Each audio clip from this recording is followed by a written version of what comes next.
జరగకుండా Machilipatnam sub division నందు section 30 police act అమలులో ఉన్నందున ప్రజలు ఉండరాదని, ఎలాంటి ధర్నాలు, ఊరేగింపులు మరియు ర్యాలీలు నిర్వహించరాదని పోలీసు వారికి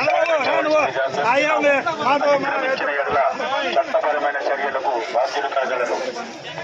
ఆంధ్రప్రదేశ్ రాష్ట్రంలో జరుగుతున్న ఇంటర్మీడియట్ పరీక్షల దృష్ట్యా ఎలాంటి అవాంఛనీయ సంఘటనలు జరగకుండా మచిలీపట్నం సబ్ డివిజన్ నందు సెక్షన్ 30 పోలీస్ యాక్ట్ అమలులో ఉన్నందున ప్రజలు ఉండరాదని, ఎలాంటి ధర్నాలు, ఊరేగింపులు మరియు ర్యాలీలు నిర్వహించరాదని తెలియజేస్తూ వారికి సహకరించవలసిందిగా కోరుతున్నాము. అతిక్రమించిన ఎడల చట్టపరమైన చర్యలకు బాధ్యులు కాగలరు.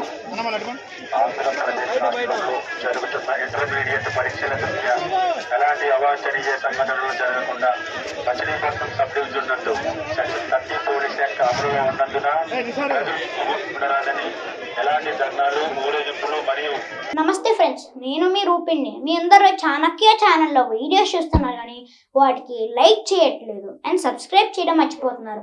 మీరు కనుక చాణక్య ఛానల్కి సబ్స్క్రైబ్ చేస్తే మాకు ఇంకా మంచి వీడియోస్ని, న్యూసెస్ని చేయడానికి మాకు మోటివేషన్ ఉంటుంది.